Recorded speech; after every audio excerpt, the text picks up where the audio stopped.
Chuck Dupree, good afternoon. How are you doing, sir? First in the chat today, welcome aboard. Thanks for joining us today. Today, of course, if you were looking ahead, I always schedule my lives the day before so that people can be ready. Sally Lloyd, it has been such a while since we saw Sally. Thanks for joining us today, Sally. Appreciate you being here. Doing well. How are you? I am doing fine. Keeping my social distancing, only going out when I need to get out to do a few things, since I am quite involved with our church, but we're doing everything online. So the only thing I have to go is once or twice a week to check the mail. And then I see somebody already hopped in and gave us a thumbs down just because, huh? That's okay. Somebody's just probably not happy with the way things are going. But other than that, yes, got my time back on track. That's good, Sally. It has been a long time since we have seen you.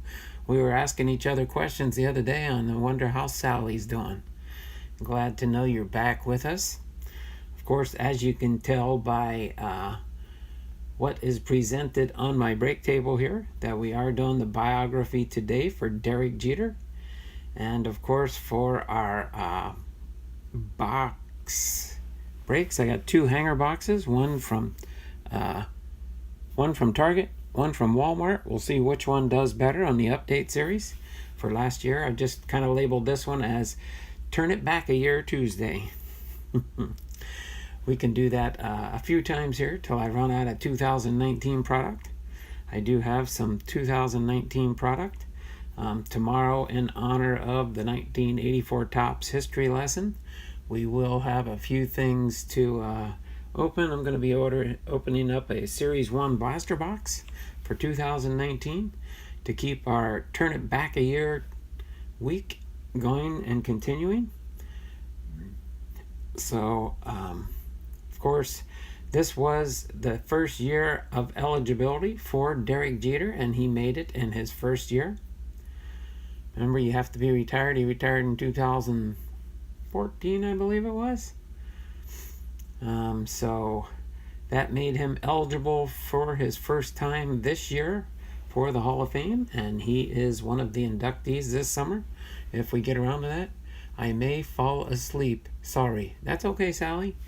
I know it's rough being the time of day that it is there, but other than that, we are doing well. We are doing well, and appreciate the two of you being in the chat today. We kind of just hang out here for a few minutes until my 10:30 start time, at which time I'll get into the biography for Derek Jeter here. You're probably kind of wondering and thinking, wait a minute, how come he has two of the 1992 draft pick card? Actually, I have 5 of those cards. I do have 5. These 4 here, and then this one here. There is something different about this one. Hopefully you guys can pick up on what the difference is. I've jumped on your bus at Chuck. There we go. All right, Sally. So, yeah. Hopefully we'll get a few more people. It looks like there are 5 people hanging out. There might be people just watching while they're doing things. But we will get into our content at hand when we do get ready to roll right here at 10:30. If you might have any questions on what's gone on in the channel. Oh, I will throw out a reminder. Today is the last day to be included in our drawing for tomorrow. Since I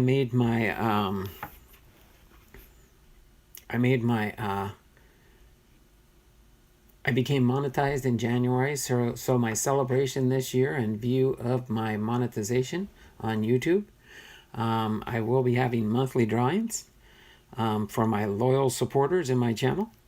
So as far as being a loyal supporter in the channel, There are 2 ways to enter into the monthly free giveaways, and only 2 ways. Those 2 ways would be, and I'll share these 3 cards in just a second. These are the 3 cards I'm giving away for this month, the month of March. Today is the last day. Sally, I know it's getting close to April 1st for you there, but is one of those tops card done? I can see one had different writing on it. Oh, these 2 here?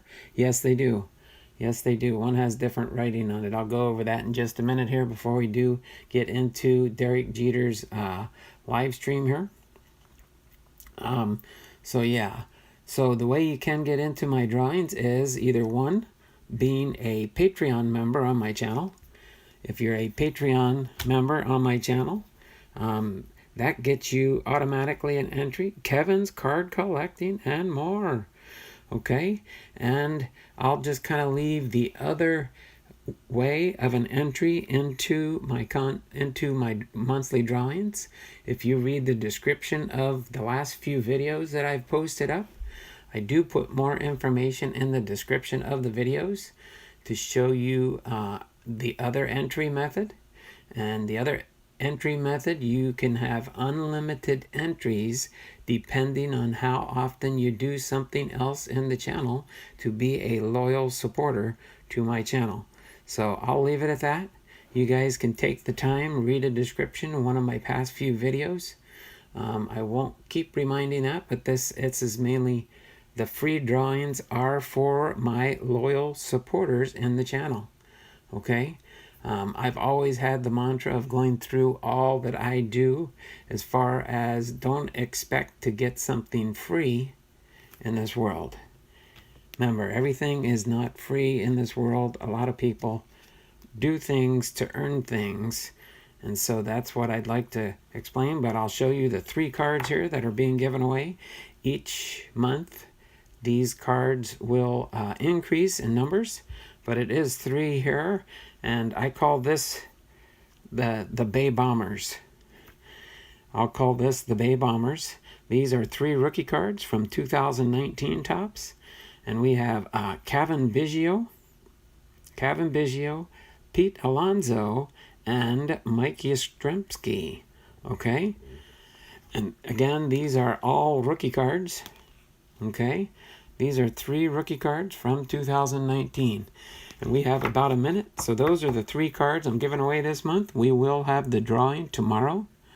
So if you do desire to become a Patreon member, you could get in today just in the nick of time, because when you become a Patreon member in a month, your payment does not post until the next month.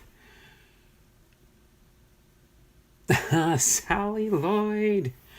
All right, that is that looks like a super chat there for Sally. That looks like a super chat, and I don't know what that equates to, but to dollars. But since it's almost 2 of your currency there, and that's probably the way the meter runs there. That's for Sally Lloyd's super chat there, not doing it for anything. That's okay, Sally. That is okay. But thank you for popping that in the chat there, Sally. I do appreciate you. And we are praying for you and the United Kingdom at the same time there. It was, dude. Hey, Chuck, yes, I did. I have my answer, but I'm working on the why part.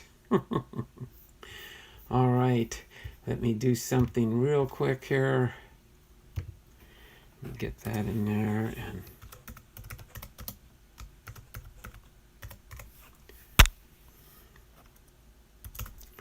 so, and then before I do start with everything here, I will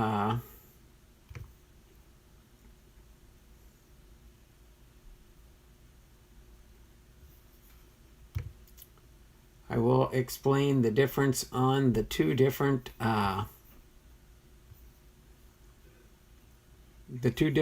Topps cards of Derek Jeter's 1992 draft pick, and then we will get into Derek Jeter's biography here. So we can get on with the content today.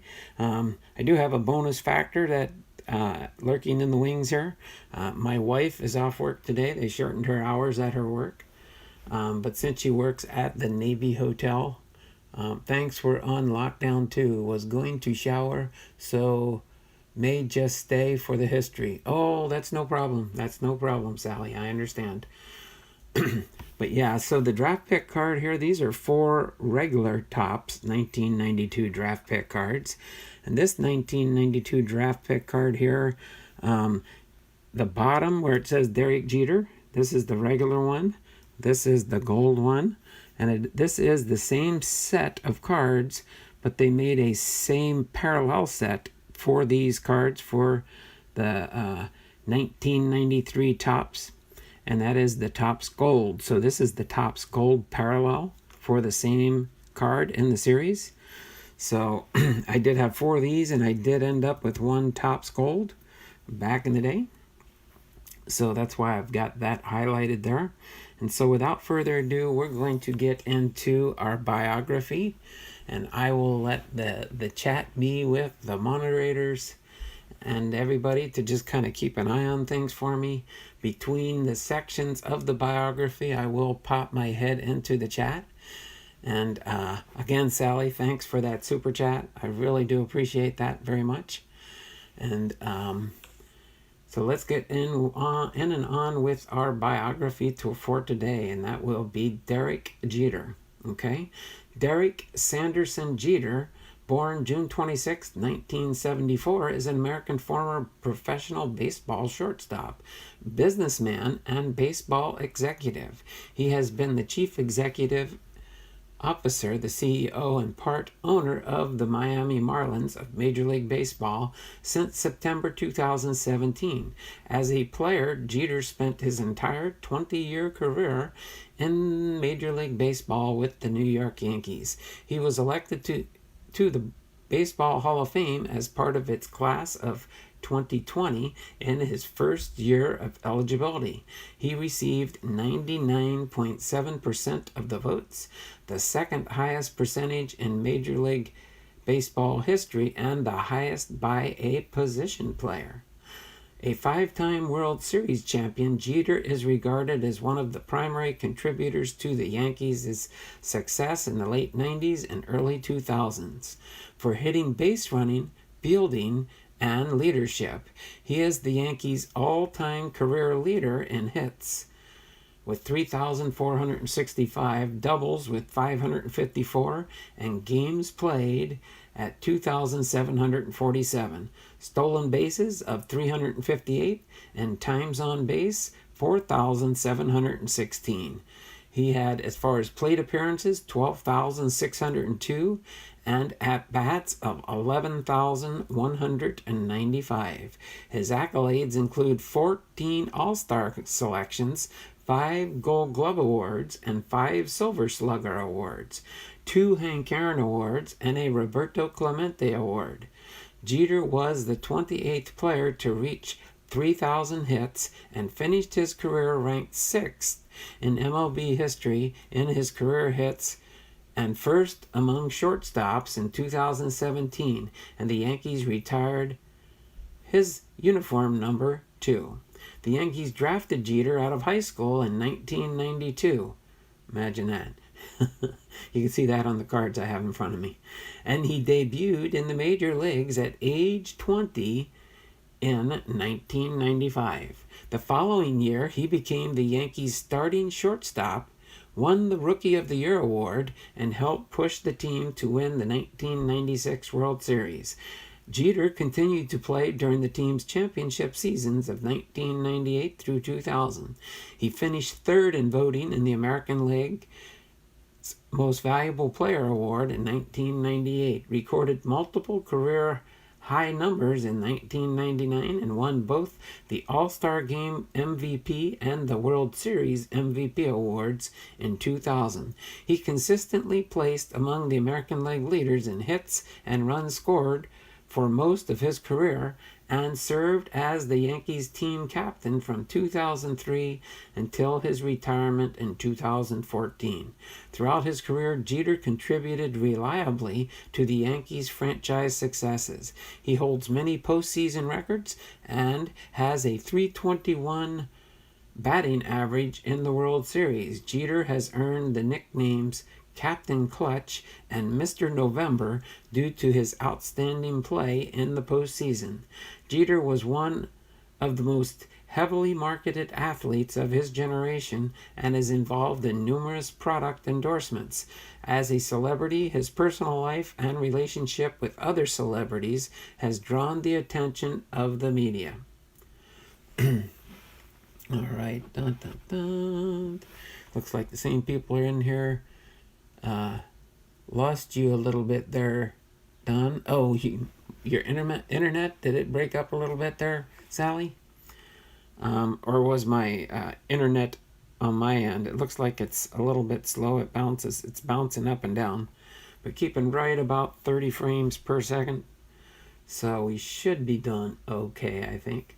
All right, as far as his professional career, as far as the draft, the Houston Astros actually held the first overall pick in 1992 MLB draft. Hall of Fame pitcher Hal Newhouser, who worked for the Astros as a scout, evaluated Jeter extensively and lobbied team management to select him. Fearing Jeter would insist on a salary bonus of at least $1 million to forego college and a professional contract, they chose Cal State Fullerton outfielder Phil Nevin, who signed for $700,000. Newhouser felt so strongly about Jeter's potential that he quit his job with the Astros in protest after they ignored his drafting advice. The Yankees, who selected sixth, also rated Jeter highly. Yankee scout Dick Groch, assigned to scout the Midwest, watched Jeter participate in an all-star camp held at Western Michigan University. Though Yankees officials were concerned that Jeter could attend college instead of signing a professional contract, Grout convinced the team to select him, saying, "The only place Derek Jeter's going is to Cooperstown." The second through fifth picks were Paul Shuey, B.J. Wallace, Jeffrey Hammonds, and Chad Mottala. Those five would combine for 2 All-Star Game appearances, Nevin and Hammonds. The Yankees drafted Jeter, who chose to turn pro, signing for $800,000. All right. I like that. Thummies up for Donald. That's what Coffee and Jam with Chris always says. Thummies up, thummies up, thummies up for me. I've been watching some of her recent videos here recently, since they're on lockdown in their country too. So as far as the minor leagues, in 1992 through 1995, Jeter played 4 seasons in minor league baseball. All right, then known as the National Association of Professional Baseball Leagues, the NAPBL. Jeter began the 1992 season with the Gulf Coast Yankees of the rookie-level Gulf Coast League, based in Tampa, Florida. In his first professional game, Jeter failed to get a hit in 7 at-bats, going 0 for 7, while striking out 5 times. Jeter continued to struggle during the first and rest of the season, batting .202 with 47 games. Manager Gary Denbo benched Jeter in the season's finale game to ensure his average would not drop below 200, known in baseball as the Mendoza line. Frustrated by his lack of success and homesick, Jeter accrued $400 per month phone bills from daily calls to his parents. The Yankees promoted Jeter to Greensboro Hornets of the Class A South Atlanta League to give him more at-bats. He batted .247 in his first 11 games with Greensboro and struggled defensively, making 9 errors in 48 chances.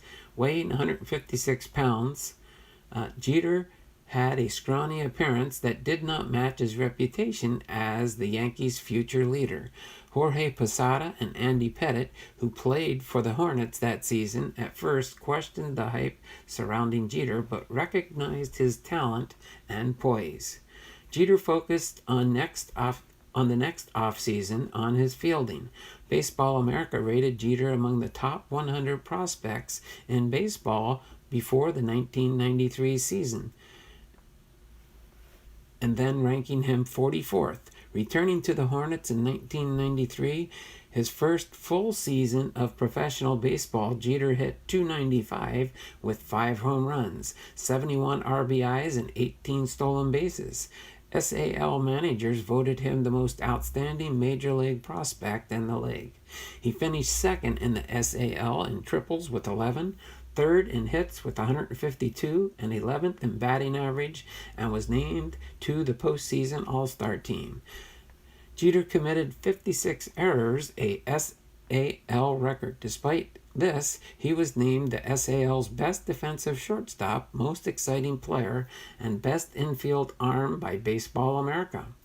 Coming off his strong 1993 season, Baseball America rated Jeter as the 16th best prospect in baseball. Jeter played for the Tampa Yankees of the Class A Advanced Florida State League, the Albany Colony Yankees of the Class AA Eastern League, and the Columbus Clippers of the Class AAA International League during the 1994 season, combining to hit .344 with 5 home runs, 68 RBIs, and 50 bases across 3 levels.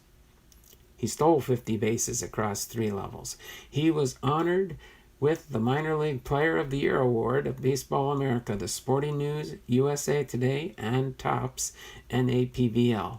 He was also named the most valuable player of the FSL, considering the 4th best prospect in baseball by Baseball America heading to the 1995 season. Jeter was projected as the starting shortstop for the Yankees. However, he suffered a mild inflammation of his right shoulder in the Arizona Fall League after the conclusion of the 94 season. As a precaution, the Yankees signed Tony Fernandez to a 2-year contract, with Fernandez starting shortstop. The Yankees assigned Jeter to Class AAA during the 94-95 Major League Baseball strike. Gene Michael, the Yankees general manager, offered Jeter the opportunity to work out for the MLB team with replacement players in spring training before the 1995 season. Jeter denied receiving the offer, and he did not cross the picket line. And then his major league career actually went from 1995 to 2014. So in 1995 through 1998. That's our next section here. All right. So early in the 1995 season, Fernandez and infielder Pat Kelly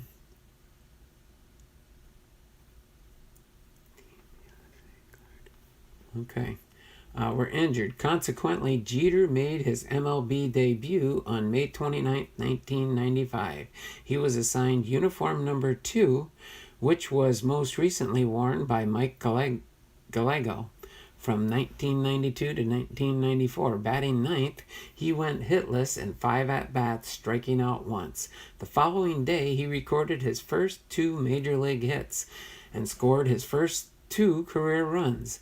Jeter batted .250 and committed 2 errors in 13 games before being demoted to Class AAA Columbus. Fernandez replaced Jeter at shortstop. The Yankees advanced to the postseason in 1995. Jeter traveled with the team during the 1995 American League Division Series. Though he was not on the active roster, the Yankees lost to the Seattle Mariners. After Fernandez battled batted a disappointing .245 and appeared in only 108 games due to injuries in 1995. Newly hired Yankees manager Joe Torre turned to Jeter for the 1996 season, hoping for a .250 batting average and dependable defense. Yankees owner George Steinbrenner, often skeptical of younger players, was convinced after Clyde King, a close Steinberger advisor, observed Jeter for 2 days in spring training in 1996. He came away with the impression that Jeter was not yet ready to contribute to the major league level. To provide depth to the team at the shortstop position after an injury to Fernandez, Steinbrenner approved a trade that would have sent pitcher Mariano Rivera to the Mariners for shortstop Felix Fermin. But Michael, by then the vice president of scouting and assistant general manager Brian Cashman, convinced Steinbrenner to give Jeter an opportunity. Rated the sixth best prospect in baseball America heading into the 1996 season, Jeter started on opening day, the first Yankee rookie to start as shortstop for the team since Tom Tresh in 1962. He hit his first MLB home run that day. With his speed and ability to execute the hit and run, Jeter served as a complement to the leadoff hitter, Tim Raines, while batting in the ninth spot in the batting order. By the year's end, Jeter far exceeded Torres's expectations and anyone's, hitting .314 with 10 home runs, 104 runs scored, and 78 RBIs. He was named the unanimous American League Rookie of the Year, receiving all 28 first-place votes in only the fifth sweep in the honors 50-year history. The Yankees reached the 1996 postseason, and Torre batted Jeter in the leadoff spot based on his strong year-long performance. During Game 1 of the 1996 American League Championship Series for the ALCS, the Yankees trailed Baltimore 4-3 in the eighth inning when Jeter hit a fly ball to right field that was ruled a home run by the umpires after 12-year-old fan Jeffrey Mayer reached over the wall to catch the ball. Though the ball would have remained in play if not for Mayer, it could have been caught by Tony Tarasco. The home run stood as called, tying the game. It marked the first home run of Jeter's postseason career. The Yankees won the game and defeated the Orioles in 5 games. Overall, Jeter batted .361 in the 1996 postseason, helping to lead the Yankees offensively with Bernie Williams as Wade Boggs, Paul O'Neill, and Tino Martinez struggled. The Yankees defeated the Atlanta Braves in the 1996 World Series to win their first championship since the 1978 World Series. Following the Rookie of the Year campaign, considered the new crop of shortstops, along with Alex Rodriguez and Nomar Garcia Parra, as careers of older shortstops such as Cal Ripken Jr., Barry Larkin, Ozzie Smith, and Alan Trammell were concluding.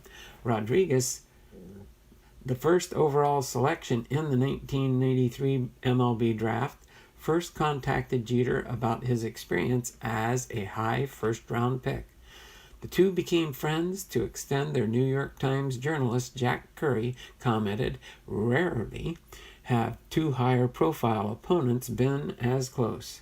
Rodriguez described Jeter as being like my brother, even though we're on-field adversaries. Before the 1997 season, Jeter and the Yankees agreed on a $540,000 contract with performance bonuses. Became the Yankees' leadoff batter. Jeter batted .291 with 10 home runs, 70 RBIs, 116 runs, and 190 hits. though he hit 2 home runs during the 1997 American League Division Series. The Yankees lost to the Cleveland Indians 3-2. Jeter earned $750,000 for the 1998 season. That year, Jeter was elected for his first All-Star game. In the regular season, he batted .324 with a league-leading 127 runs, 19 home runs, and 84 RBIs for a team that won 114 games during the regular season and is widely considered to be one of the greatest of all time. In the playoffs, Jeter hit only 176 in the 1998 ALDS and the ALCS, but batted .353 in the World Series as the Yankees defeated the San Diego Padres in 4 games. At season's end, Jeter finished third in voting for the American League's Most Valuable Player Award. And then from 1999 to 2002, eligible for salary arbitration for the first time before the 1999 season, Jeter was awarded a $5 million salary. Jeter led the American League in hits that season with 219, while finishing second in the league in batting average, .349, and runs scored. Okay. Sorry, I forgot to look in the chat. I need a Team USA card of Jeter. That would be sweet. Appearing in his second All-Star game that year, his season totals in batting average, runs, hits, and runs batted in, doubles at 37, triples with 9, home runs with 24. His slugging percentage was .552 and on-base percentage .438. Are all personal bests. Jeter, who for part of the year hit third in batting order, also drove in 102 runs, becoming only the second Yankee shortstop to do so, following Lynn Larry's 107 RBIs in 1931. In postseason, Jeter batted .455 in the ALDS, .350 in the ALCS, and .353 in the World Series, as the Yankees defeated the Braves to win another championship, Jeter's third. During the 1999 and 2000 offseason, the Yankees negotiated with Jeter, tentatively agreeing to a 7-year, $118.5 million contract. However, because Steinbrenner did not want to set a record for the largest contract, Steinbrenner waited while Juan Gonzalez and the Detroit Tigers negotiated on a reported 8-year, $143 million contract extension. When that agreement fell through, so did Jeter's tentative deal. To avoid arbitration, Jeter and the Yankees agreed to a 1-year deal worth $10 million. Jeter batted a team-best .339 in the 2000 regular season and added 15 home runs, 73 RBIs, 119 runs, and scored and 22 stolen bases. In the 2000 MLB All-Star Game, he recorded 3 hits, including a 2-run single that gave his team the lead and victory. The performance earned him the All-Star Game MVP award, the first time a Yankee won the award. During the postseason, he batted only .211 in the division series, but rebounded to hit .318 in the championship series against the Seattle Mariners, and .409 in the World Series against the New York Mets. Jeter added 2 home runs, a triple, and 2 doubles in the World Series, including a leadoff home run on the first pitch of Game 4 and a triple later in the 3rd inning. His home run in Game 5 tied the game and extended his World Series hitting streak to 14 games.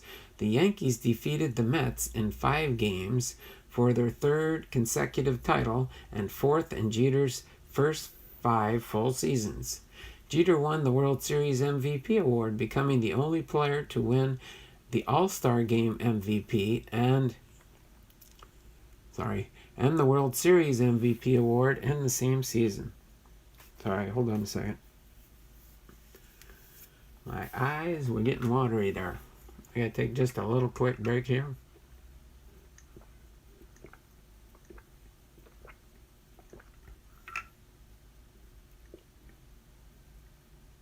All right. Whew. All right. So with 1 year remaining until he would become eligible for free agency, Jeter signed a 10-year, $189 million contract before the 2001 season to remain with the Yankees. Alex Rodriguez had signed a 10-year, $250 million contract with the Texas Rangers earlier in the off-season, setting the market for Jeter's negotiations. Jeter became the second highest paid athlete across all team sports and auto racing, trailing only Rodriguez.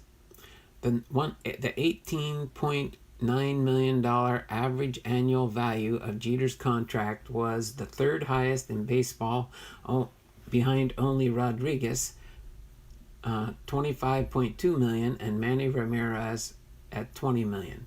In 2001, Jeter posted another strong season, batting .311 with 21 home runs, 74 RBIs, 110 runs scored, and 27 stolen bases, making his fourth All-Star appearance. Jeter made a notable defensive assist in Game 3 of the 2001 American League Division Series against the Oakland Athletics with Jeremy Giambi on first base. Oakland right fielder Terrence Long hit a double off Yankees pitcher Mike Mussina into the right field corner. As Giambi rounded third base and headed home for home plate, Yankees right fielder Shane Spencer retrieved the ball and made a wild throw that missed the cutoff man, Tino Martinez, and dribbled down the first base line. Jeter ran from shortstop to grab the ball and flipped it backhanded to catch Jorge Posada rather than throwing it overhead. Posada tagged Giambi out on the leg just before he crossed home plate, preserving the Yankees' one-run lead. Facing elimination, the Yankees eventually won the game as well as the series. The play, known as the flip, was later voted 7th in Baseball Weekly's 10 most amazing plays of all time, and won the 2002 Best Play ESPY award. As a result of the September 11th attacks, the start of the playoffs was delayed, and the season's end was extended past the usual October time frame. The Yankees advanced to the 2001 World Series to face the Arizona Diamondbacks. Game 4 marked the first time any non-exhibition MLB game had been played in the month of November. In extra innings, Jeter hit a game-winning home run off Byung-Hun Kim. The words Mr. November flashed on the scoreboard, alluding to former Yankees Reggie Jackson's nickname Mr. October.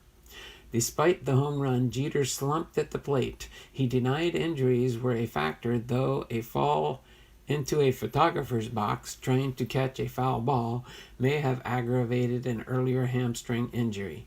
Jeter batted .148 in the World Series as the Yankees lost in 7 games.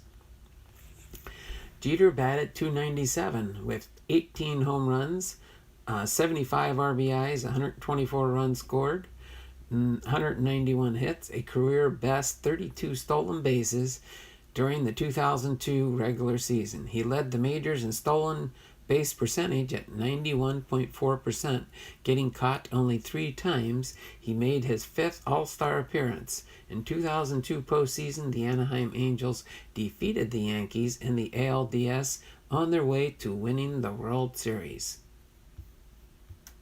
Okay, let me pop in the chat here quick.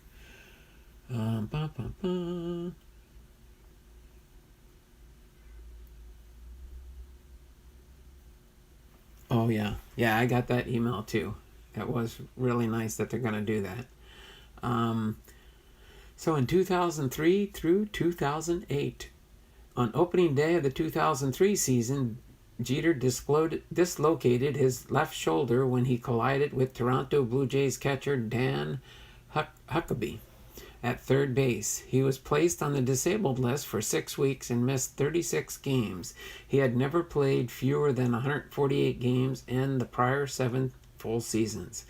Jeter returned to bat .324, finishing third in batting average to Bill Mueller, who batted .326, Ramirez finished second. Steinbrenner named Jeter the captain of the Yankees on June 3, 2003, following 8 seasons without a captain after Don Mattingly retired in 1995.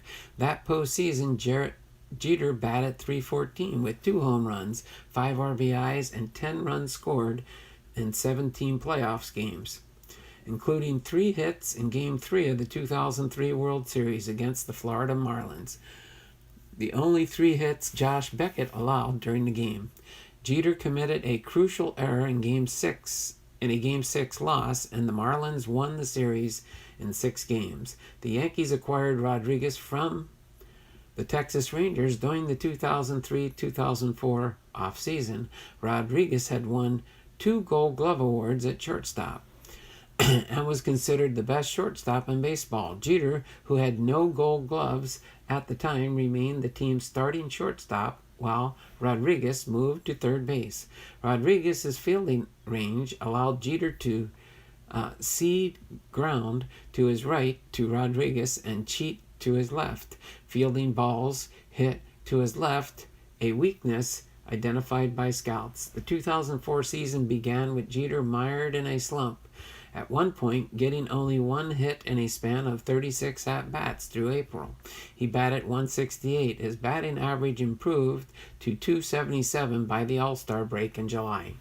Jeter made the All-Star team and finished the season with a .292 average, 23 home runs, the second most of his career, 78 RBIs, 111 runs scored, and a career best 44 doubles, which broke the Yankee single-season record for doubles by a shortstop, besting Tony Kubek's 38 in 1961. He batted .316 with a team-leading 4 RBIs as the Yankees defeated the Minnesota Twins in the 2004 ALDS. Jeter struggled in the 2004 ALCS, batting .200 with 1 extra base hit, as the Yankees lost the series to the Red Sox in 7 games despite winning the first 3 games.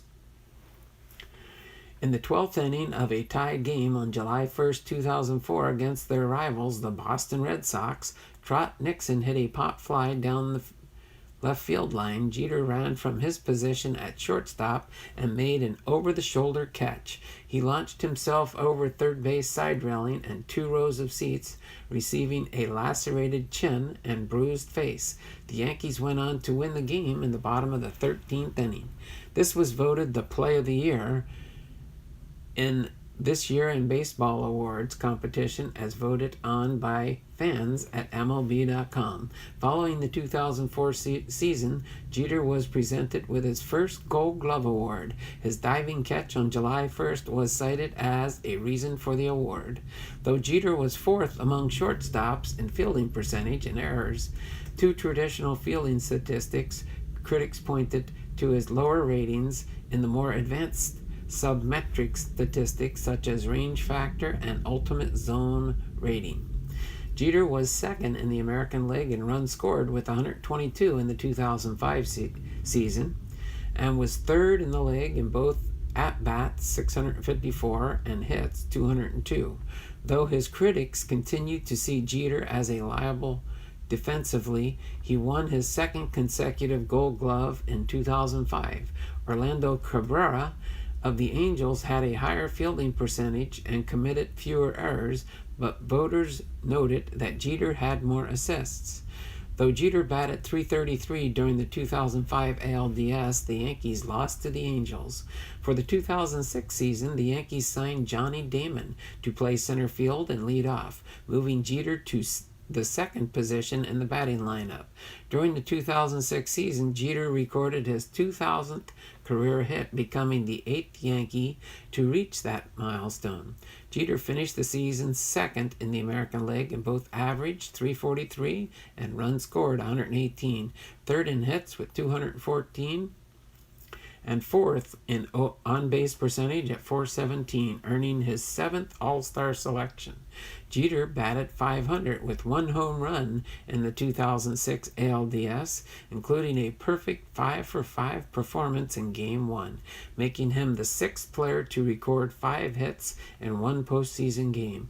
The Yankees lost to the Detroit Tigers 3-1. Many expected Jeter would win the American League MVP award for 2006.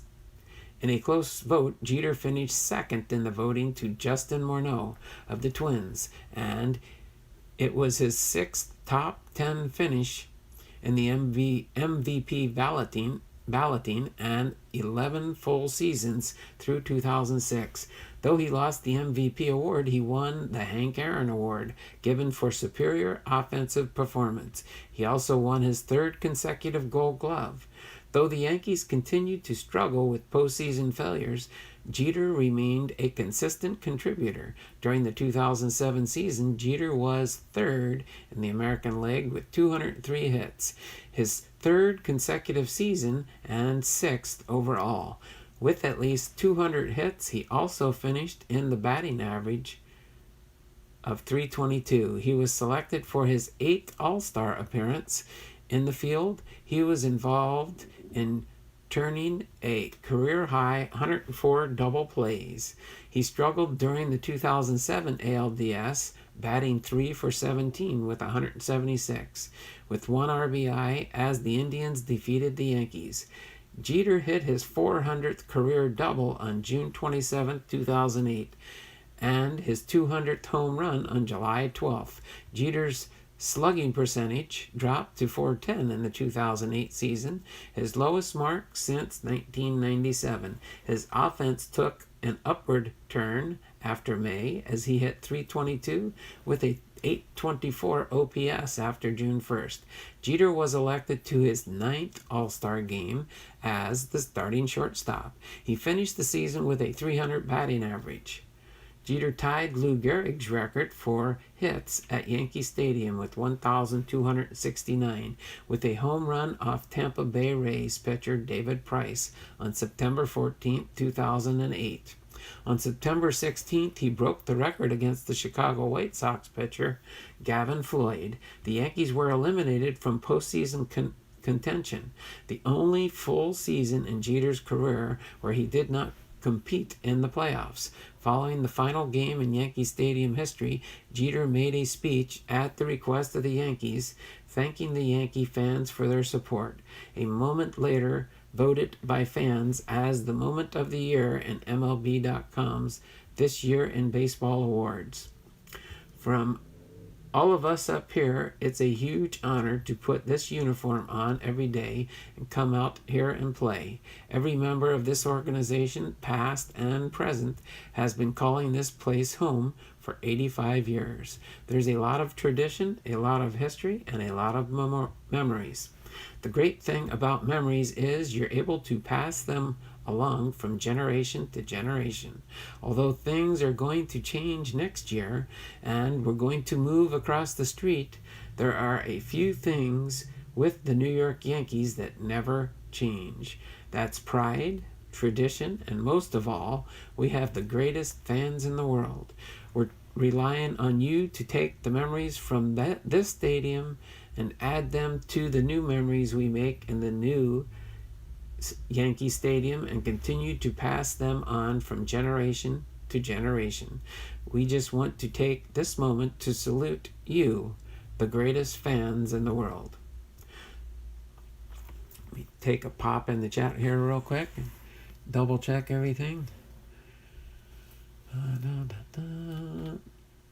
Not much new. Just check. Jeter has a couple USA cards. I'll have to buy them on eBay after the stream. All right, Chuck.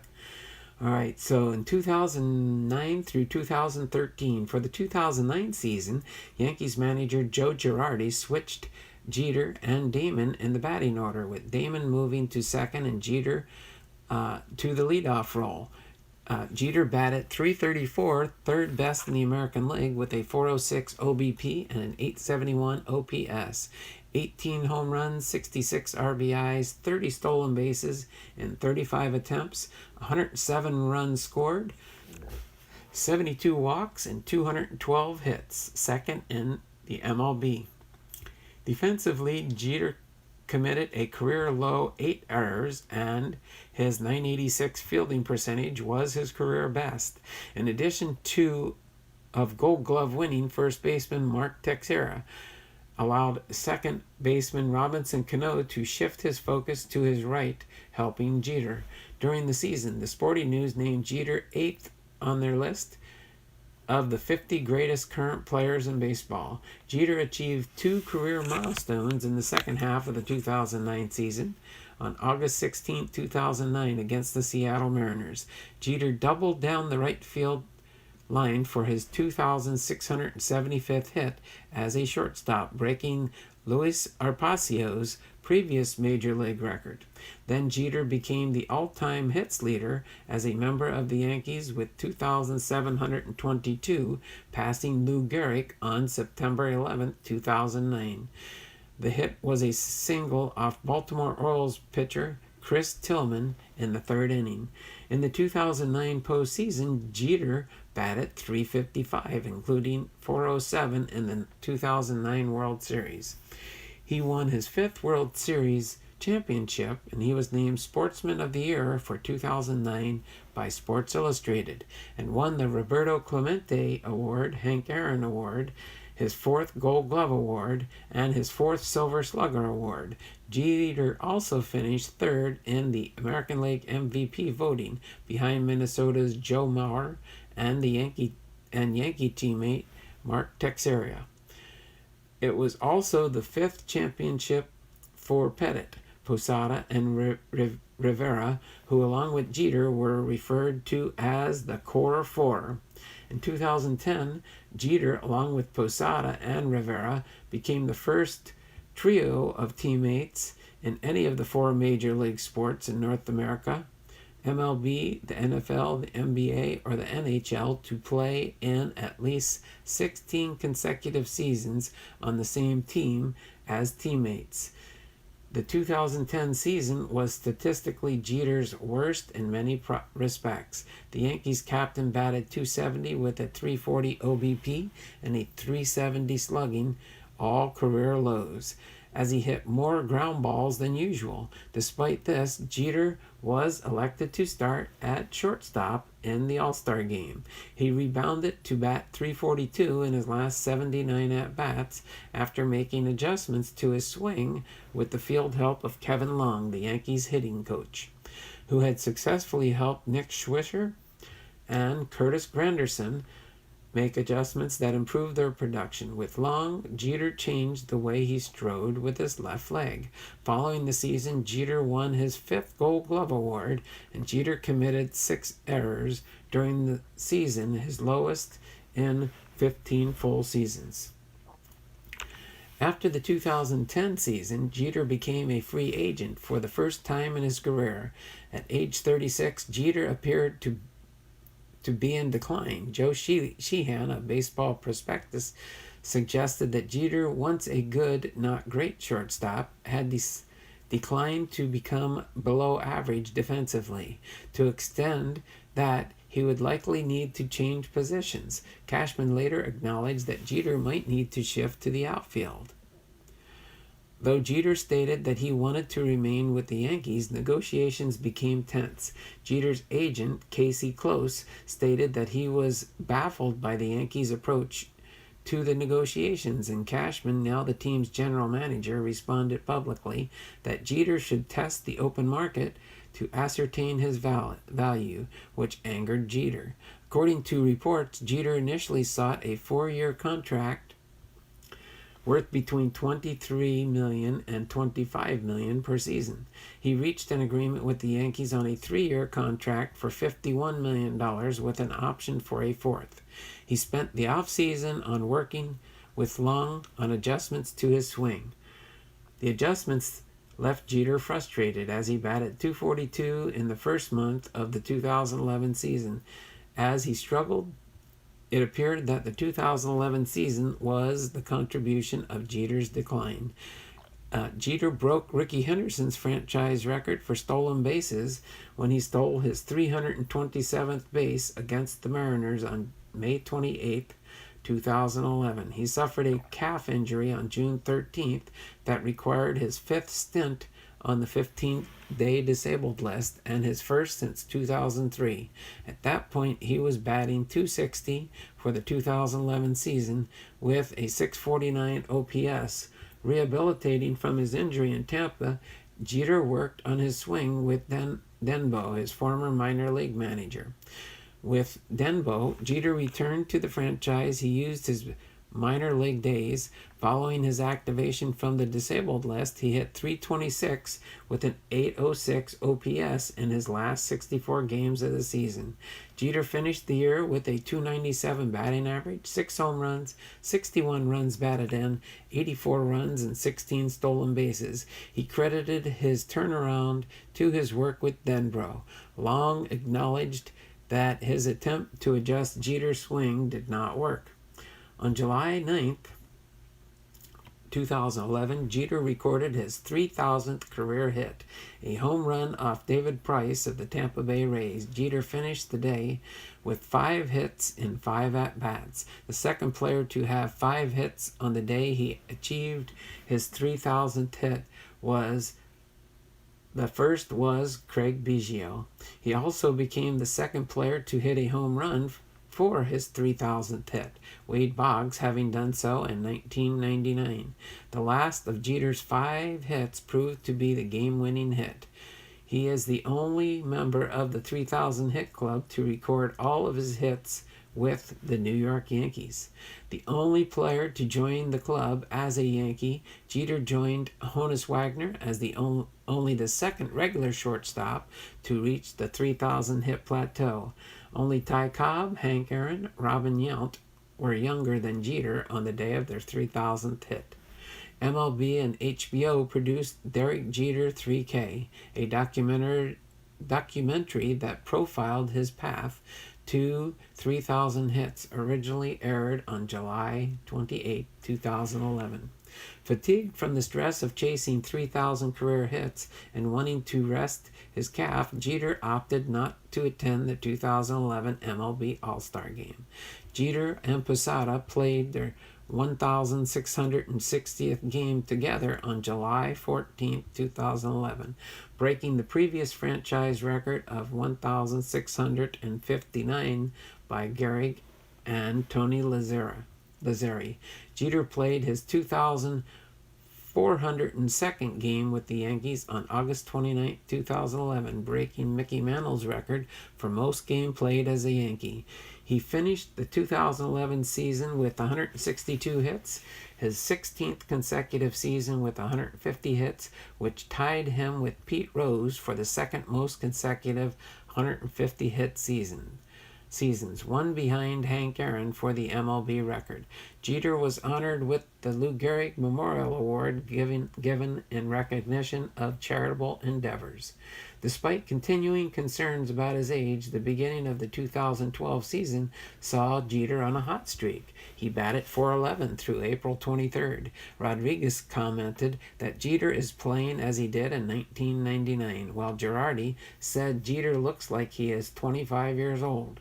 In the 2012 MLB All-Star Game, Jeter recorded his 11th All-Star hit, passing Mantle for the most All-Star Game hits in Yankees history. Jeter went 1 for 2 in the game, moving into 4th all-time with a .458 average among players with a minimum of 12 plate appearances in the All-Star Game. Jeter finished the 2012 season with the most hits in the MLB with 216 against the Tampa Bay Rays on September 14th of that year. He moved into the top 10 on the all-time hit list, surpassing Willie Mays by beating an infield single for his 3,284th career hit. After hitting .364 in the 2012 ALDS, Jeter fractured his left ankle during the Game 1 of the 2012 ALCS against the Detroit Tigers, reaching for a ground ball, an injury which ended his season. Jeter had received a cortisone shot to treat a bone bruise in his left foot on September, which could have contributed to the break. Jeter had surgery on his broken left ankle on October 20th with an expected recovery time of 4 to 5 months. While rehabilitating, Jeter suffered a small crack in the area of his previous ankle fracture. As a result, Jeter began the 2013 season on the disabled list. The Yankees activated Jeter on July 11th, but after playing in one game, Jeter returned to the disabled list with a quadriceps strain. He returned to the Yankees lineup on July 28th, hitting a home run on the first pitch of Matt Moore of the Tampa Bay Rays. Jeter was again placed on the 15-day disabled list on August 5th due to a grade 1 calf strain, and after a brief return to the lineup, he was placed on a 15-day disabled list for a third time on September 11th due to problems with his ankle, ending his season. On September 14, 2013, Jeter was transferred to the 60-day disabled list. Jeter batted .190 in only 17 games played during the 2013 season. So then we have his final season in 2014. Jeter reassigned with the Yankees on a one-year, $12 million contract for the 2014 season. Jeter announced on his Facebook page on February 12th that 2014 season would be his last. During his final season, each opposing team honored Jeter with a gift during his final visit to their city, which has included donations to Jeter's charity, the Turn 2 Foundation. On July 10th, Jeter recorded his 1,000th career multi-game hit, becoming the fourth player to do so. He was elected to start at shortstop in the 2014 All-Star Game and batted leadoff for the American League. Jeter went 2 for 2, scored 1 run, and received 2 standing ovations in the 4 innings he played at the 2014 All-Star Game. As a result, Jeter's .481 career All-Star batting average, 13 for 27, ranked him 5th all-time among players with at least 10 at-bats. At 40, Jeter also became the oldest player to have 2 or more hits in an All-Star game. In July, Jeter broke Omar Vizquel's MLB career record of 2,609 games started at shortstop, and Gehrig's franchise career record of 534 doubles. On July 17th, Gehrig scored the 1,900th run of his career, becoming the 10th player in MLB history to do so. Jeter passed Carl Yastrzemski for 7th place on the MLB all-time career hit list on July 28th, and on August 11th he passed Honus Wagner, climbing to 6th on the all-time hits list. The Yankees honored Jeter with a pregame tribute on September 7th. Beginning with that day's game, the Yankees wore a patch on their hats and uniform honoring Jeter for the remainder of the season. In the final week of Jeter's career, MLB Commissioner Bud Selig honored him as the 15th recipient of the Commissioner's Historic Achievement Award for being one of the most accomplished shortstops of all time. During Jeter's final series at Yankee Stadium, Louisville Slugger announced they would retire their P72 model baseball bat, the bat Jeter uses, though it will be sold under the name of DJ2 in Jeter's honor.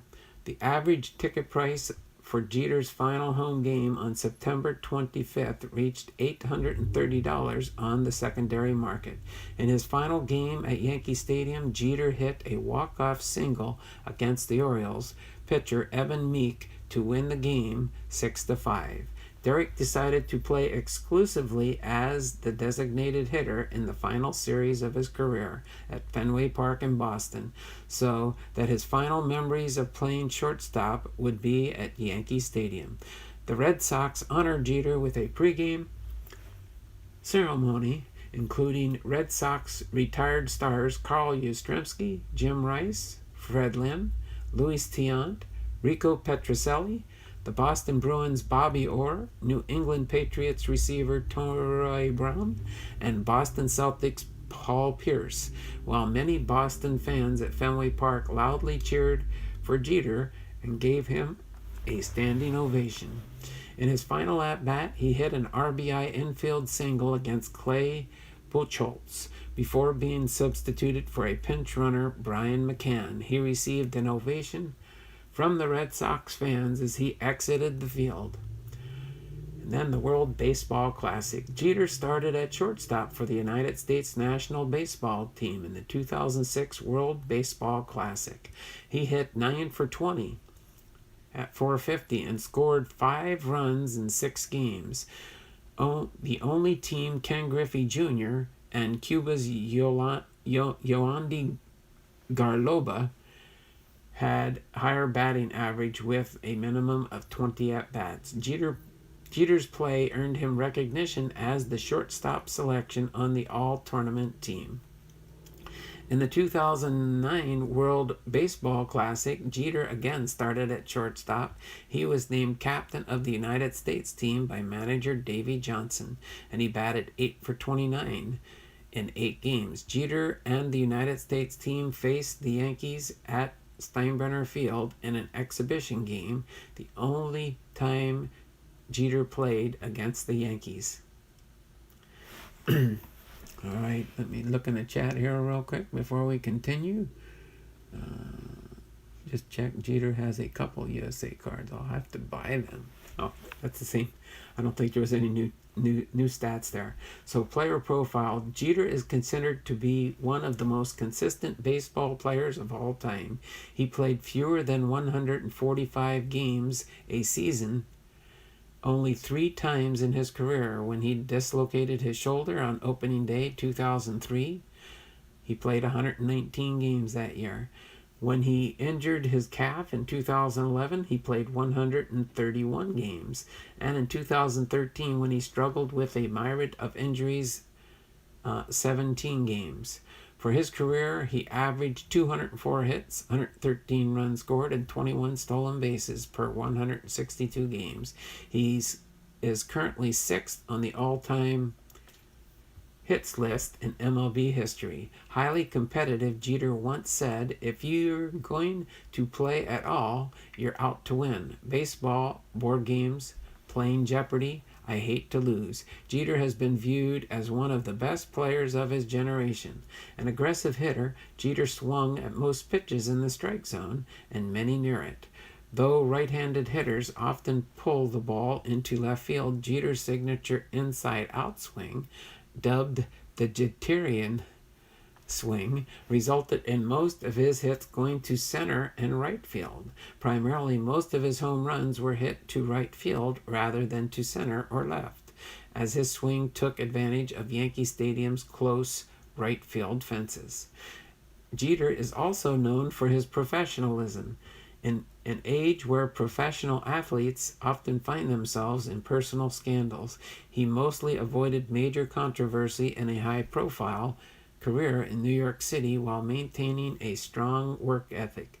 Due to his style of play, opponents and teammates held him in high esteem. A clubhouse leader, Jeter often diffused confrontations between teammates.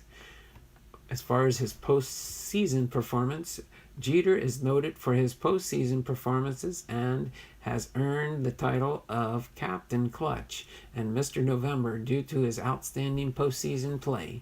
He had a career .309 postseason batting average and a .321 batting average in the World Series. Except for 2008, 2013, and 2014, the Yankees qualified for the postseason every year of Jeter's major league career. He holds MLB postseason record for games played, 158, plate appearances at 734, and at-bats 650, hits 200, singles 143, doubles 32, triples 5, runs scored 111, total bases 302, and strikeouts 135. Jeter is also 3rd in home runs with 20, 4th in runs batted in with 61, and 5th in base on balls with 66, and 6th in stolen bases at 18. As far as his defense, Jeter won 5 Gold Glove Awards. Only Vizquel, Ozzie Smith, Luis Aparicio, Dave Concepcion, and Mark Ballinger for most by a shortstop. He was credited with positioning himself well for a quick release when he threw the ball. One of his signature defensive plays is the jump throw, by which he leapt through to first base while moving toward third base. Despite this, Jeter's defense was the subject of criticism from a number of sabermetricians. That's a tough one to say, including Rob Nair and the publication Baseball Prospectus.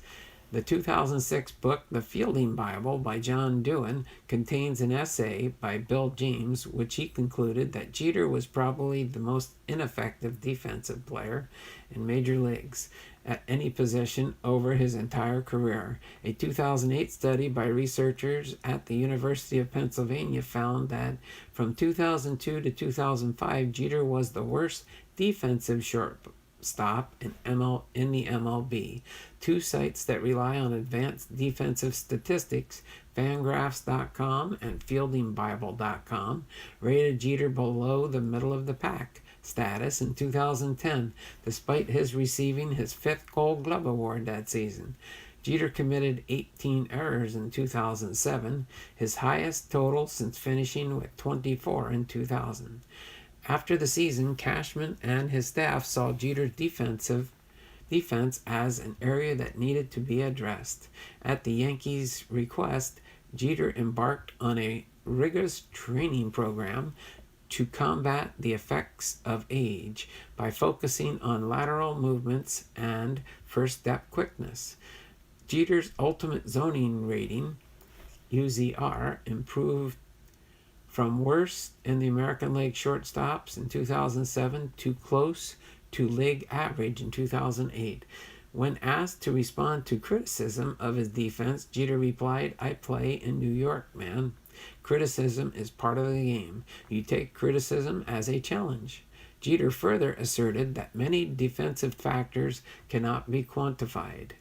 The controversy over Jeter's fielding became a flashpoint for the debate over whether the analysis of statistics or subjective observation is the better method to assess a player's defensive ability and for criticism of the Gold Glove Award. Next we have his personal life.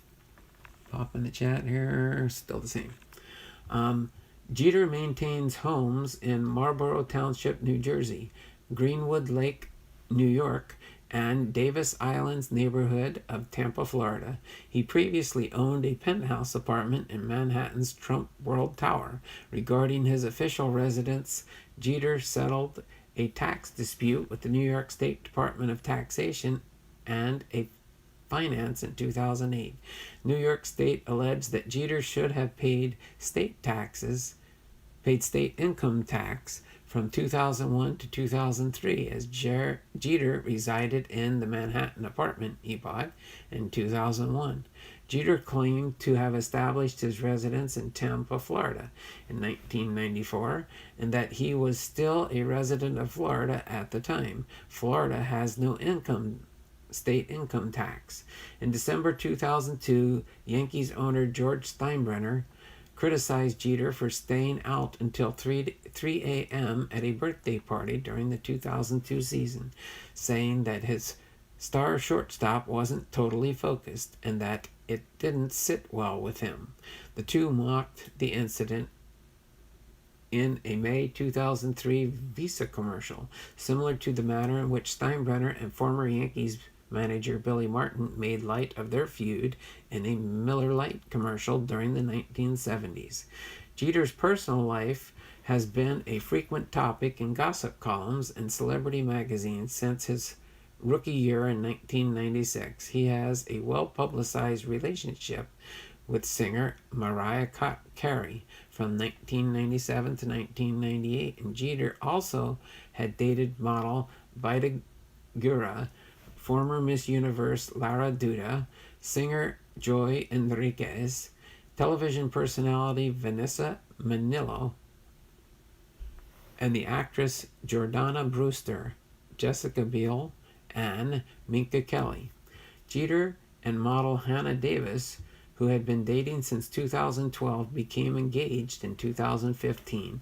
In July 2016, the two married. On February 13th, 2017, Hannah announced that she was pregnant with a daughter. Their first child was born on August 2017, and their second daughter was born in January 2019. All right. As far as his business interests, during his injury-shortened 2013 season, Jeter arranged a partnership with Simon & Schuster from an import called Jeter Publishing. He called it the Blueprint for Post-Cancer. Or for post-career, sorry. It will begin publishing nonfiction books for adults, children picture books, elementary grade fiction, and books for children who are learning to read. Eventually, the partnership would lead to film and television productions. On October 1st, 2014, Jeter's new website, theplayerstribune.com, appeared online. It was billed as a new media platform that will present the unfiltered voice of professional athletes, bringing fans closer to the games they love than never before. It was reported by the Tampa Bay Business Journal on March 2015 that Jeter had partnered with Concessions Tampa to bid for a space within the Tampa International Airport and plans to open a restaurant named after his website. Jeter also serves as the brand development officer for Luvo Inc. and has investment interests in multiple channel video network companies. He explored purchasing the Buffalo Bills football team in 2014. Then, as far as the Miami Marlins, and this is where we'll end this part of the biography. In July 2017, Jeter engaged in the bidding for ownership of the Miami Marlins. In August 2017, Jeter and Bruce Sherman finalized a deal to purchase the Miami Marlins. The sale was complete on September 2017, following unanimous approval of the other 29 Major League Baseball team owners. Though Jeter only owns a 4% stake in the franchise, he was named Chief Executive Officer of the team, and controlling owner Bruce Sherman entrusted him to oversee day-to-day operations of the team. So now we could probably just finish things up by going over some of his career highlights. Kalamazoo Central High School inducted Jeter into its Athlete Hall of Fame in 2003 and renamed its baseball field in his honor in 2011. In 2015, Jeter was inducted into the New Jersey Hall of Fame. The Yankees retired Jeter's uniform and unveiled a plaque in his honor that was installed at Monument Park in a pregame ceremony on May 14, 2017. On January 21, 2020, Jeter was elected to the Baseball Hall of Fame as part of its class of 2020 in his first year of eligibility, only one vote shy of being only the second unanimous selection in the Hall of Fame history. His 99.7% of the vote was second only to Mariano Rivera's 100%, and ahead of Ken Griffey's 99.3% in the history of Hall of Fame voting. And he does have numerous different awards. I'll just highlight some of the ones that he's got the most awards in. As far as his All-Star games, he was in 14 All-Star games in his career. New York Yankees Player of the Year, 5 years. American League Gold Glove Awards, 5. American League Slugger Award, 5 times. And then his Gibby Awards Moment of the Year twice, and his Hank Aaron Award twice. And then all his other awards were all single attributes. So there we have it, in a nutshell, Derek Jeter's biography. 3 card collectors, how you doing? Fugo Sports says, baseball, thumbs up. Thank you for your service. Thank you there, Fugo Sports. Appreciate that. 3 card collectors said, hey, Donald. All right. So now we've got the biography complete. We can finish off the end of our stream with our content at hand now. So hopefully you guys are having a good day out there. It looks like I did get 9 thumbs up, I guess, in the stream. All right. So hopefully you are having a great day out there. But without further ado here, I am going to go into the last part of our screen. Cards in my car with our Posada. How are you doing there? All right. So we're going to open up these 2 blaster boxes here from 2019's update series. Okay. These are 2 different boxes here. They're slightly different boxes. And that this one was from Target and this one was from Walmart. You wonder, how does it say? Well, that one says it was from Target, and I remember I bought this from Walmart. So without further ado, I'm going to, for now, let me just put these up here because we're going to do a battle royale here with the 2 boxes just to see who we can pull out, which one we can pull the better cards out of. So we'll do in our normal findings here. Which one would you like me to open up first? Again, we do have the 2 boxes. Let me readjust this just a little bit so you can see the top of the boxes here. This is the Target. This is the Walmart. We're going to take some votes. Looks like we got about 7 people in the stream here. Doing good. Having to shop for me and my family. My grandma can't leave the house, so I've been doing all her shopping for her, so been busy. Oh, I understand that. Yes, I do. Robert, you take care when you're doing that. All right. Robert's saying he wants me to, there's 1 vote for the Target box. 1 vote for the Target box so far. Which one would you like me to open first? So we've got 1 vote for the Target so far. Walmart said, Walmart. Kevin says the Walmart box. So we've got 1 vote for Target, 1 vote. Chuck Dupree says the Walmart box. Chuck Dupree says the Walmart. Our Posada saying hello, Kevin. So we got 2 votes for the Walmart, 1 for the Target. Any more votes in here? Which one should I open first? Chuck Dupree is just saying hello, cards. Cards in my car with our Posada. Okay.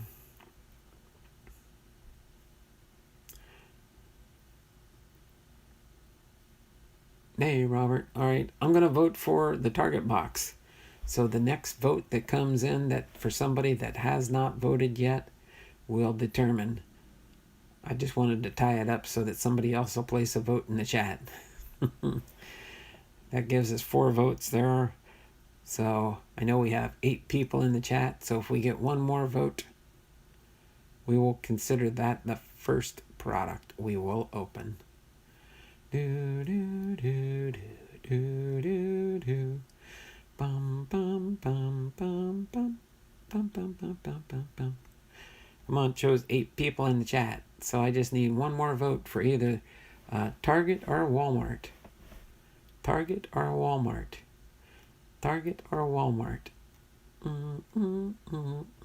It's like the Jeopardy challenge. Uh-oh.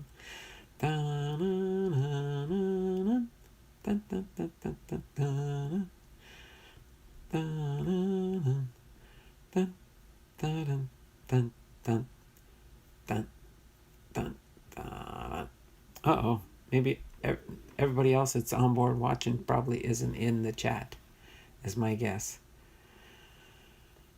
Okay, we need a tiebreaker.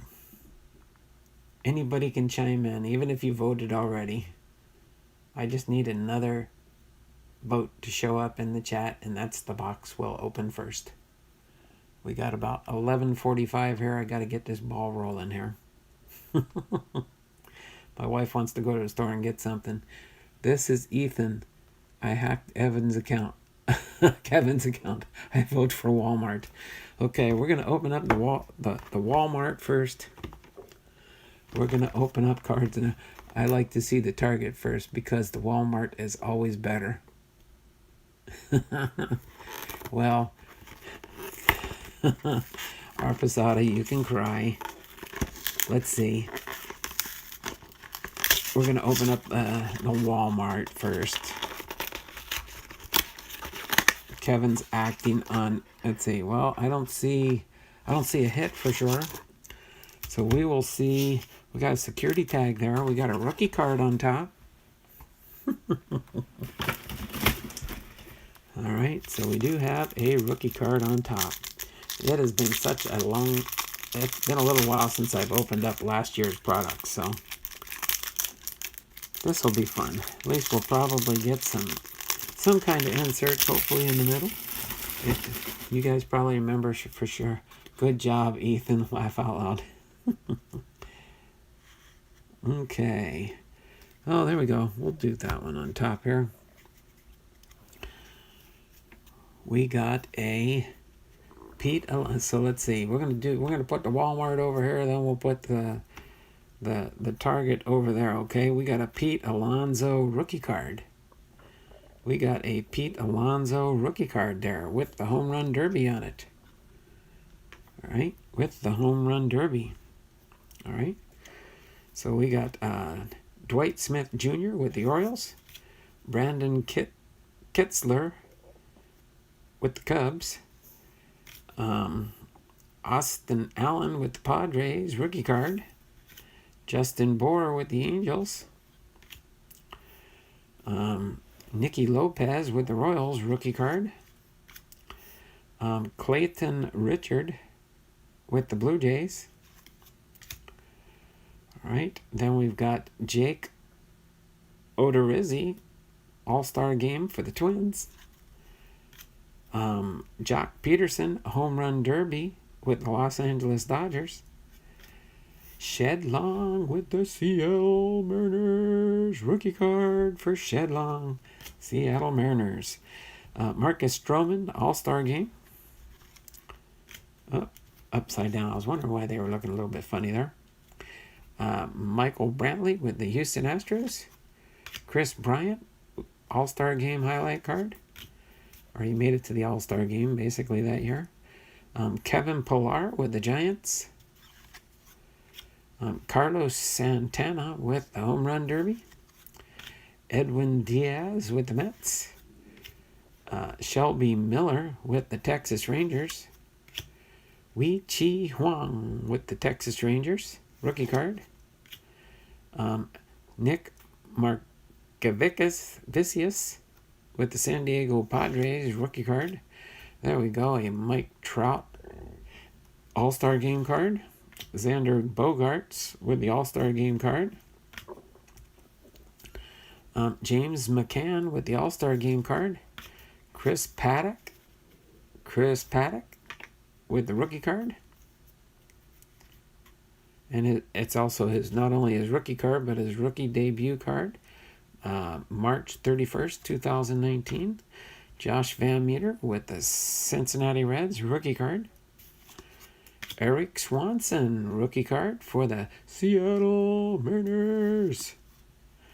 Oh, there we go. Gleyber Torres, Gold Cup card, an All-Star.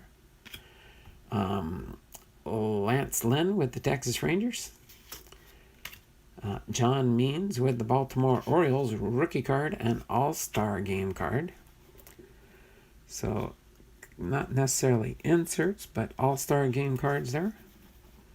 That is pretty good.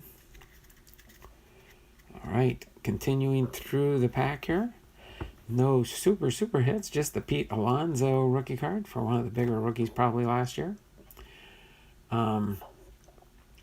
So Michael Chavis, rookie card. Marwin Gonzalez with the Minnesota Twins. There we go. Sky Bolt with the Oakland A's rookie card. Neil Walker with the Miami Marlins. Cole Irvin with the Philadelphia Phillies rookie card. Luke Weaver with the Arizona Diamondbacks. Shout out to Kevin's card collecting. Will Smith, rookie card for the Dodgers. Travis Arnaud with the Tampa Bay Rays. Eloy Jimenez with his rookie card, rookie debut card. March 28, 2019. Tyler Austin with the San Francisco Giants. There we go. Kevin Biggio, one of the other big rookies from last year. Rookie debut, May 24th, 2019. Put him up there with Pete Alonso, Kevin Biggio. Craig Kimbrell with the Chicago Cubs. We got Merrill Kelly, rookie card for the Arizona Diamondbacks. Shout out to Kevin's Card Collecting. Martin Perez with the Minnesota Twins. There we go. We got the Pete Alonso rookie debut card. Okay. Put that other Pete Alonso back there with his Gold Cup card. So 2 Pete Alonsos so far. Jesus Sucre with the Orioles. Adam Hasley with the Philadelphia Phillies rookie card. Mark Reynolds with the Colorado Rockies. Street Boogio. Taylor Clark with the Arizona Diamondbacks rookie card. Derek Dietrich with the Cincinnati Reds. Kevin Cron rookie card for the Arizona Diamondbacks. Shout out to Kevin's Card Collecting. Rookie combos with James Baroque and Jake Knoll with the Washington Nationals. Some sideways cards here. Jared Walsh with the California Angels rookie card. Clayton Kershaw with his All-Star Game card. Walker Buehler with his Gold Cup card and All-Star Game card. Kyle Bird with the Texas Rangers, his rookie card. Ian Kinsler with the San Diego Padres. Shout out to Kevin's Card Collecting. Josh Harrison with the Detroit Tigers. Then we've got, that's a weird looking chip. Is that a short print card? I'm trying to think there. No, it just shows a 10. Just a weird looking. Coming in for the slide there. Matt Chapman, the Home Run Derby card. Iced Out. We need some really big rings with the Boston Red Sox. Juris Familia with the New York Mets. Scott Oberg with the Colorado Rockies. Carlos Santana, All-Star Game card. Oh, there we go. There's an insert card. I know you do get usually a couple inserts in here. Greatest player, Edgar Martinez with the Seattle Mariners. That's a pretty cool card. Oh, there we go. We got a short print Nick Ramirez rookie card, short print card for the Detroit Tigers. And that one is 1239 out of 2019. So that's a nice little gold card, short print card there. Then we've got one of the foil cards. I think I like the newer foil cards. They look more shinier. Derek Holland with the San Francisco Giants. The foil card there. So that's a variation card. Pretty cool there. And there we go for last year for the 1984 throwback. Nick Senzel rookie card for Nick Senzel. And here we go. We've got the perennial All-Stars, Mookie Betts with the Boston Red Sox, Mookie Betts. And, oh, there we go, Babe Ruth.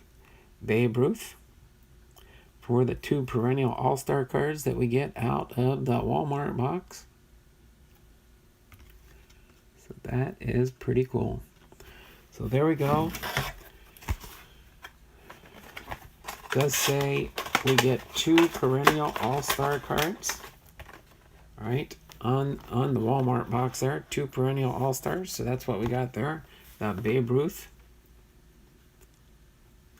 All right, so I'm going to set these cards aside here for now. Put them in their honorable spot here off to the right. Let me scooch this over just a little bit so you can see I'll put these right here off to the side, and then we will get into the target box. So it says we should get 2 perennial all-stars along with 2 exclusive Shohei Ohtani cards. So that's what we'll try to find out of the target box. Okay, so that's the next one that we'll do here right now, highlighting these 2, and we'll put the different, what I consider hits, or the shorter print or the variation cards here. I got 2 Seattle Mariners, so that gives, and they were both rookie cards for the Seattle Mariners. Okay, so now without further ado, we will get into the target box. And yeah, sorry, I don't know why I tossed that box in the trash there. I'll put it up on top here. We'll see what we get here for our 2019 update. And we will put the target box right here. And we will put the cards that we pull from this one right there. So it does not look like there's any thick cards in here, that's for sure. But we will see what we pull out of here. And so just I'm going to give you free advertising and stuff this Saturday. If I do have some family mail call packages, we will do that first. And then,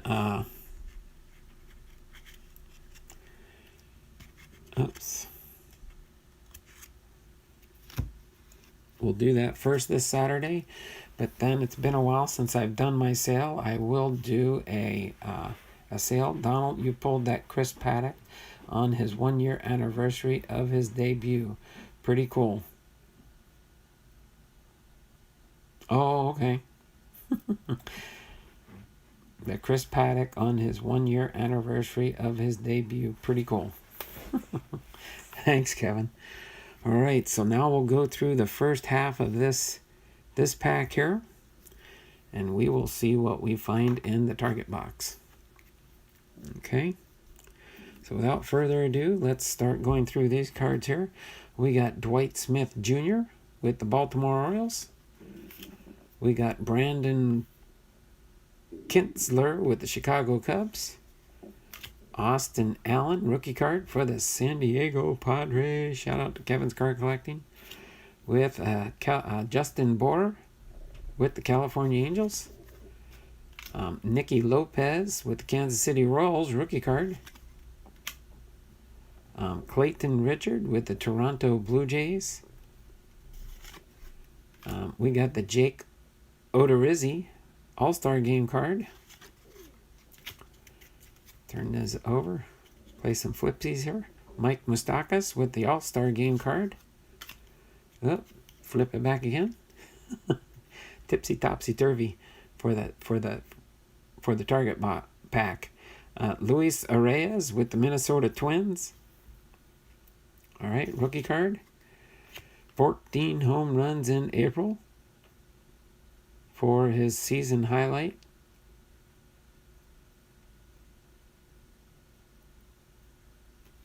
All right, for the Milwaukee Brewers. Travis Bergman with the San Francisco Giants, rookie card. Jock Peterson with the Home Run Derby card. Oh, there we go. We got another Shed Long rookie card for this pack. So this is my first Mariner in the target box. Here, I'm kind of see if I can get a spot there. There we go. You can see the top of Shed Long's head there. Marcus Stroman with the All-Star Games for the Blue Jays. All right. Let's scoot this back just a little bit here. There we go. So nothing super yet. Michael Brantley with the Houston Astros. Chris Bryant with the Chicago Cubs All-Star Game card. Kevin Pillar with the San Francisco Giants. Carlos Santana with the Home Run Derby card. Edwin Diaz with the New York Mets. Shelby Miller with the Texas Rangers. Wei Chi Hong with the Texas Rangers, rookie card. Nick Margavicius with the San Diego Padres, rookie card. Mike Trout with his All-Star Game card. Xander Bogaerts with his All-Star Game card. And boom. We've got James McCann with his All-Star Game card. Chris Paddock. There we go. His rookie debut, March 31st, 2019. That's our second one of the Chris Paddock for the San Diego Padres. Okay. Then Josh Van Meter, a rookie card for the Cincinnati Reds. Eric Swanson. There we go. We got the same two rookie cards out of both packs for the Seattle Mariners. So let me put Swanson right up there. That's our halfway mark. Nothing noteworthy so far on our separation there. So let's keep going here. All right. Cole Irvin, rookie card for the Philadelphia Phillies. Luke Weaver with the Arizona Diamondbacks. Shout out to Kevin's Card Collecting. Will Smith with the Los Angeles Dodgers, rookie card. Travis d'Arnaud with the Tampa Bay Rays. Eloy Jimenez, rookie debut, March 28, 2019, with the Chicago White Sox. Tyler Austin with the San Francisco Giants. There we go, Kevin Biggio, rookie debut. All right, with the Toronto Blue Jays, our first higher-end rookie from last year. Craig Kimbrell with the Chicago Cubs.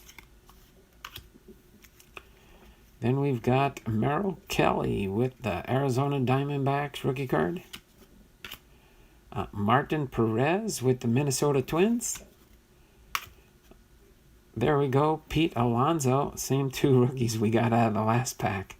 Rookie debut, March 28th, 2019 for Alonso. Put him up there in the stand. All right. And then Jesus Sucre with the Baltimore Orioles. Jesus Sucre with the Baltimore Orioles. Adam Hasseley with the Philadelphia Phillies, rookie card. Mark Reynolds with the Colorado Rockies. Taylor Clark with the Arizona Diamondbacks, rookie card. Derek Dietrich with the Cincinnati Reds. Kevin Cron with the Arizona Diamondbacks, rookie card. Edwin Encarnacion with the New York Yankees. Then we've got Thomas Pannone with the Toronto Blue Jays, rookie card. Okay, I think these are our sideway cards coming now. Max Muncy, All-Star Game card. Christian Walker with the Arizona Diamondbacks. Scott Alexander with the Los Angeles Dodgers. Queen City Kings with the Cincinnati Reds. Tanaka Masahiro with the All-Star Game card. Pacific Power with the California Angels. Rookie combos. James Baroque and Jake Knoll. Same rookie combo card we pulled out of the last pack. Jared Walsh, rookie card for the California Angels. Clayton Kershaw, All-Star Game card with the Los Angeles Dodgers. Walker Buehler, Gold Cup card with an All-Star Game combo. Kyle Bird, rookie card for the Texas Rangers. Ian Kinsler with the San Diego Padres. Shout out to Kevin's Card Collecting. There we go. Pacific Power, Ohtani, and Trout celebrate a homer. And it looks like it is 608 out of 219 because it's the gold card. Short print. Okay, you can see the gold border there. That gives you the clue that it's a short print card. Put that one up there. Then we got a 150-year Masahiro Tanaka. Another short print, but it's not a serialized card. It's just because it has the 150th emblem on there. It puts the gold up there and then the gold down here. Then we've got an insert here, a 1961 rookie, Billy Williams. That's a cool card. The Ionic cards, number 27 in that series. Last year I wasn't trying to collect the Ionic cards. But that is a cool card. All right. And then next we have here for the Arizona Diamondbacks, John Duplantier rookie card for the Arizona Diamondbacks. Shout out to Kevin's Card Collecting on the 1984 Diamondback. All right. Oh, there we go. Our new Hall of Famer this year, perennial All-Stars, Derek Jeter. Derek Jeter. Starting to look like pretty close, like a tie here. Oh, there we go. Another perennial All-Star, Mookie Betts with the Boston Red Sox. Okay. Now I think we've got our Shohei Ohtani cards coming up here. All right, Homer's in third straight game. And the last Shohei Ohtani game-saving hit. Game-saving hit. All right. So there we have it. These are our cards we've got for the target box. Pretty much about the same in the commons for the most part. All right. Put these guys right here. I got my identical Seattle Mariners. Put these here. These here. And then I did get my identical Seattle Mariners for both boxes. Eric Swanson and Shed Long rookie cards. So there we have it. So as far as insert type cards, what do you got here? 1, 2, 3, 4, 5, 6, 7, 8, 9 cards. Not bad. Not bad for the up and coming ones there. I think it might be about the same. 1, 2, 3, 4, 5, 6, 7, 8, 9. Ooh, we actually got 10 cards wise there. But I like the perennial all-stars there, especially the Derek Jeter. I think the Derek Jeter kind of did it for me, even though we did get a Babe Ruth in that one. But I don't know. You guys tell me. Definitely came down to the inserts. But in light of, believe it or not, going with our content and our biography, my vote, although they are close, would probably Target takes this one with the Derek Jeter, because that's who we did our biography on, was Derek Jeter. And that was the only Derek Jeter, of course, that we pulled, and it had to be an awesome one like that. Comes down to the insert. There you go. Chuck Dupree says Target. I say Target. What do you guys think? So that does pretty much wrap things up for us.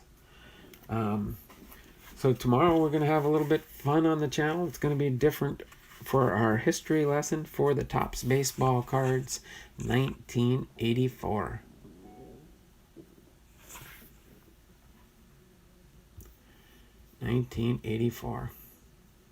Oh, must have.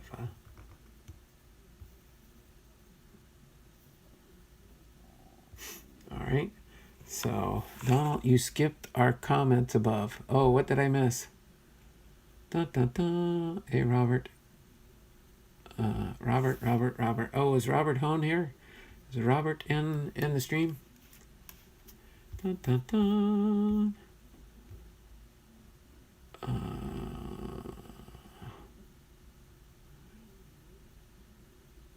Donald, Kevin, I'm here. Thanks there, Robert, for popping into the stream. Yeah, it looks like we have 9 people here now. Yep.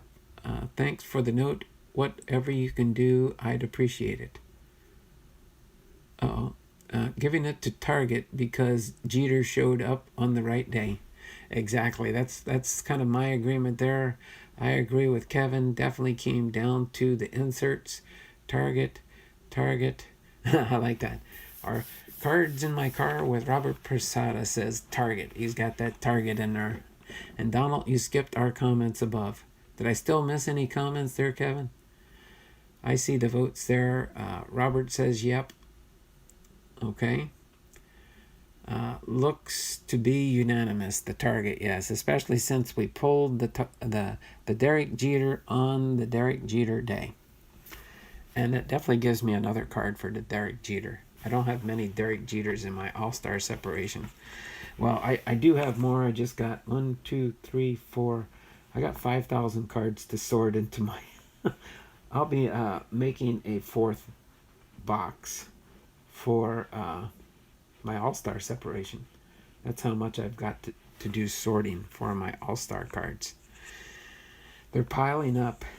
Here, I'll show you my stacks here. These 1,000 count boxes, there's 5 of them. There's one down there, 2, 3, 4. This one's not quite full, but it's getting close to being full. But those are all Hall of Fame cards that have to be sorted into my box, my separation box. Here, I'll move these things out of the way real quick so you can see. This is how I separate my Hall of Famers into my separation box here. You can see all the different, you can see the different dividers here and stuff. That's per Hall of Famer. So I'll just pull out, I'll pull out, these little dividers have the names on here and when they were inducted.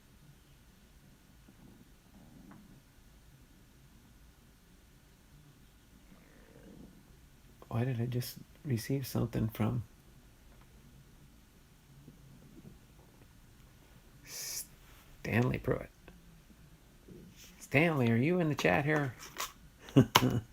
But so yeah, so all these little tabs you hear here are all the different Hall of Famers.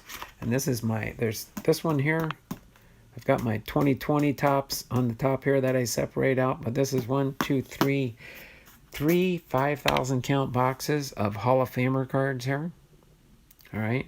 The reason there's a big back there, that's a Nolan Ryan. And this is the Nolan Ryan back here. And these are some Nolan Ryans here from the Texas Express, a different project I'm working on. Very cool sorting system. But yeah, so that there is pretty much, I wanted to put it up here because I'm going to turn the camera around real quick, say my goodbyes. We're going to finish up here in just a few minutes here, so let me get my camera turned around so you can see me. I'm really here. Just so you know, I do have my my Edgar, Randy, Ichiro, and Ken shirt on. Edgar Martinez, Randy Johnson, Ichiro Suzuki, and Ken Griffey Jr. I usually do this when I do my player. This is the shirt I wear when I do my player biographies. And then I like that. Chuck Dupree says, very cool sorting system. All right. So, yeah, I did see $10 come in from somebody. I'm assuming maybe that's a super chat. I don't know for sure. I do have various ways of doing super chats. You can do super chats either within the stream here. I don't believe I missed any. I know Sally did one here this morning. No. other than that, I can't see that I have anything else here. All the base cards were identical and in the same order. Strange. Oh, were they pretty much in the same order too? Almost, huh? Yeah, a bunch of them came up. Yeah, like my two Mariners. I'll turn it around before I do sign off and stuff. But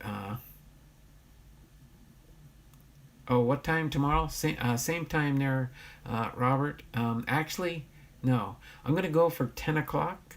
I'm gonna start probably tomorrow's stream. I'll schedule it sometime this afternoon, but I will probably do it 10 o'clock tomorrow, because it's going to take us a little bit longer to go through the cards for the 1984 set. I want to take some time and enjoy going through that set, because this is my oldest complete set of tops that I do have. Okay, so that's why I'm going to pretty much do it that way. So I'm just backing my tripod up here so I can turn it around back in a second. But I'm going to get ready to do my sign off here. I'm going to sign off right at the 2-hour mark. So we will be getting ready for that. And just to give you a real quick sneak peek and heads up, all I got to do is finish getting things ready for that. But let me turn the camera around real quick and show you. So that box right there is my 1984 Topps baseball card set, and I've got it broke down in stacks of 100, but I will have it on my break table here tomorrow, or have it ready to put on my break table tomorrow, to go through and highlight the 1984 baseball card set. I'll be reading the information about the set out of the book. That'll be on the table for starters. And then after that, I'll move the book and I will reposition these cards in 100 card stacks. Okay, except for the last stack will be the shortest stack, because there's 792 cards, I think, in this set. 8 cards short of 800. So, but yeah, I don't think I have. I think they did a Topps Traded. I might use the book for that one, because I don't have a 1984 Topps Traded set that I remember. I gotta look in my Topps Traded sets to make sure I don't think I have 1984. I don't believe I have a 1984. But I'll double check that. That's what I just forgot. But yeah, so that's going to be pretty much what we will be doing later. Tomorrow, that's our content for tomorrow, the 1984 Topps baseball set. So without further ado, I'm going to get ready to reposition this. Get ready to do my sign off for today. Okay. So without further ado, what we will do here is I will get ready to do my sign off. Okay, this is Don Blum, the Hall of Fame veteran, sports cards and collectibles. Having been live with you today, not quite signing off yet. I got about 2 more minutes to go. Bibby Bobka is here. Thanks, Bibby Bobka. Appreciate you popping in the stream here. Robert Home, Chuck Dupree, very cool sorting system. Kevin's card collecting and more. All the base cards were identical and in the same order. Strange, yes. Looks to be unanimous. Yes, it looks like our target box did win here. Let me turn my camera around here. So for those that just might have popped in and stuff, you can kind of see what we went through here. We went through these 2 boxes here, the Target hanger box and the Walmart hanger box from 2019 update series. Okay, and we did find some cards that might come to a sale near you soon if they don't go into my sorting process. But other than that, I think we do have everything taken care of here. Again, I'm going to be signing off right about the 2-hour mark, which is about a minute away. So I just want to say goodbye to everybody. Don't forget on your way out, if you didn't give me the thumbs up, thummies up, thummies up, thummies up for me. That's what Coffee and Jam with Chris says. She's over in Malaysia, her and her husband, and they were they are social distancing, but she's getting caught up. She's putting new content onto her channel, but it's stuff that she had recorded and that she's just now getting it loaded up. So it was fun showing you the biography for Derek Jeter. He's an inductee into the Hall of Fame this year, and it was just great being able to share that with you guys. So I just want to say you all have a great and wonderful day. I'll see you in the channels. You're going live at about 4 o'clock, right, Kevin? Are you going live at 4 o'clock? I'm pretty sure Kevin has done his Take It Back Tuesday video probably at 4 o'clock. So that'll be Kevin's live stream today. I see Chuck there says, see you later, Kevin. So other than that, I'm going to go ahead and get ready to sign off now. You guys have a great and blessed day. Take care and stay safe. All right. So this is Don Blomdahl, Hall of Fame Veteran Sports Cards and Collectibles, signing off for now. Okay. Take care, guys and gals. Have a wonderful and blessed day. Bye now. Okay. Thanks, Kevin. 4 p.m. Pacific Standard Time. Thanks a lot and take care.